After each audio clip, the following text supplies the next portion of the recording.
Assalamualaikum warahmatullahi wabarakatuh. Saya Deta dari Anafarma 2B, ingin menyampaikan tentang analisis obat tradisional yaitu BKO dalam jamu. Baik, menurut Peraturan Menteri Kesehatan Republik Indonesia Nomor 007 Tahun 2012, jamu adalah salah satu obat tradisional yang bahan bakunya merupakan simplisia dan sebagian besar belum dilakukan standarisasi dan belum pernah diteliti. Bentuk sediaan masih sederhana berwujud serbuk seduhan serta rajangan untuk seduhan dan sebagainya.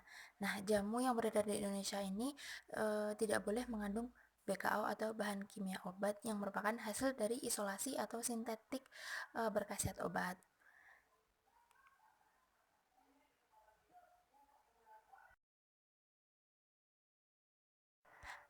Nah, salah satu contoh obat tradisional atau jamu yang sering kita jumpai adalah obat pelangsing. Ada beberapa hal yang harus diperhatikan ketika kita mengonsumsi obat pelangsing. Yang pertama, harus disertai olahraga teratur dan diet rendah lemak atau kalori. Jadi tidak bisa hanya mengandalkan dari obat pelangsing. Yang kedua, tidak dianjurkan untuk wanita hamil dan ibu menyusui. Yang ketiga, penggunaan simplisia pelancar air seni secara tunggal hanya akan menghasilkan pelangsingan semu sehingga tidak rasional. Yang keempat, penggunaan pencahar dalam jamu untuk mengurangi gemukan tidak dianjurkan karena akan menimbulkan dehidrasi dan malnutrisi.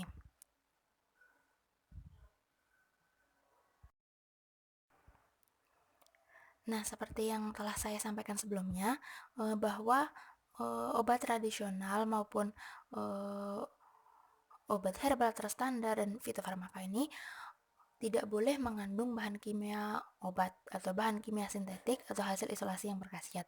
Hal ini sesuai dengan Peraturan Kepala BPOM nomor HK.00.05.41.1384 tahun 2005. Namun ada beberapa produsen nakal yang sengaja menambahkan BKO dalam jamu atau obat tradisional, termasuk dalam obat pelangsing.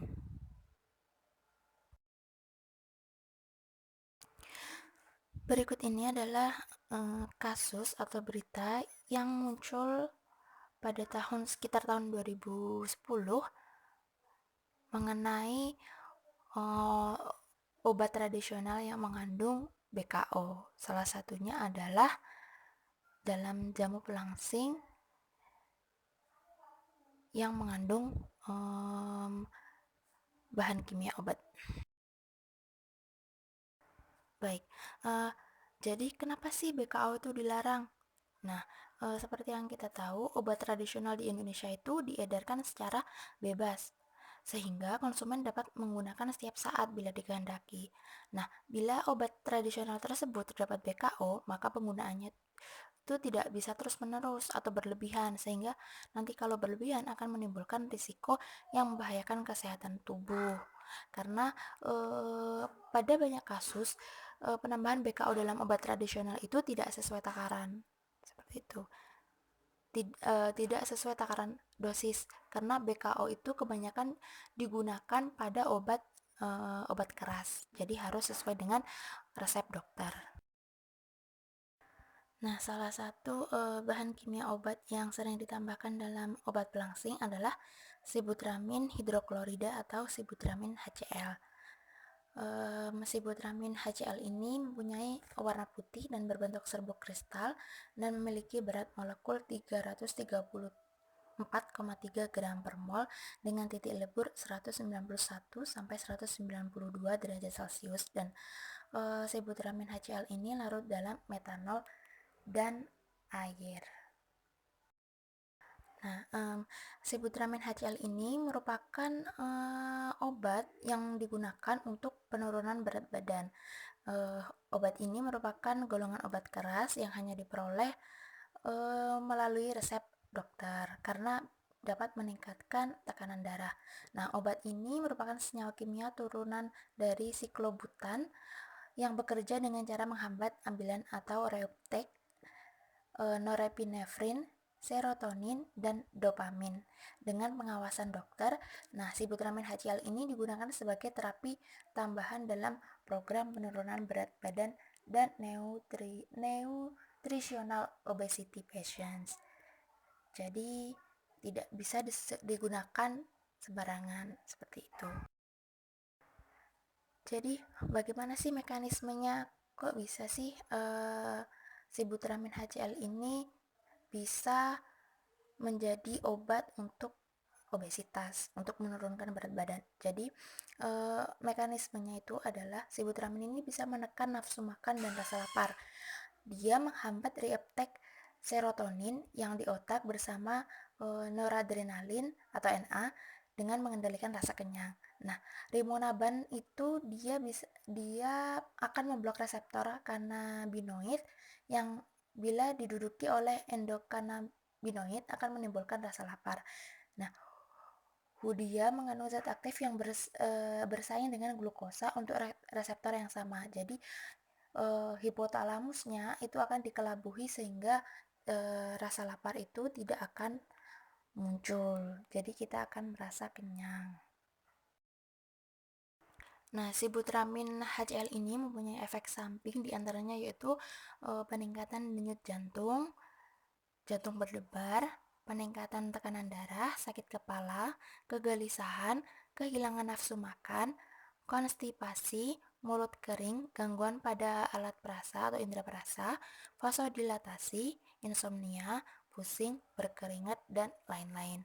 Nah, resiko lain yang bisa timbul karena kita mengonsumsi obat-obat anti obesitas tanpa pengawasan dokter itu bisa membuat tubuh lemas dan sistem kekebalan tubuh kita bisa menurun karena jarang makan, dehidrasi, kemudian diare, nyeri kepala, dan gula darah bisa menurun drastis. Nah, berikut ini adalah laporan dari efek samping Sibutramine HCl di Australia. Bisa dilihat bahwa ada cukup banyak kasus ya. Di samping itu, pada tahun 2012 FDA itu sudah melarang penggunaan Sibutramine HCl dalam obat tradisional ya. Kemudian di US juga sudah dilarang penggunaannya. Nah, bagaimana sih kita bisa mengidentifikasi obat pelangsing yang mengandung Sibutramine HCl? Nah, kita bisa melakukan analisis secara kualitatif itu menggunakan KLT dan analisis secara kuantitatif menggunakan spektrofotometri UV vis. Dapat kita lihat dalam slide, larutan standar dibuat dengan cara menimbang 5 mg Sibutramine HCl baku, kemudian dilarutkan dengan metanol dalam 10 ml. Selanjutnya, untuk preparasi sampelnya, kita bisa menimbang sampel sebanyak 500 mg, kemudian dimasukkan ke dalam botol vial 20 ml dan ditambahkan dengan metanol, kemudian dikocok dengan kecepatan 340 rpm selama 30 menit hingga larut sempurna, kemudian didiamkan hingga larutan sampel tersebut terdiri dari bagian supernatan dan endapan. Nah, supernatan yang ada itu kemudian diambil dan digunakan sebagai larutan sampel. Kemudian untuk analisis kualitatifnya kita menggunakan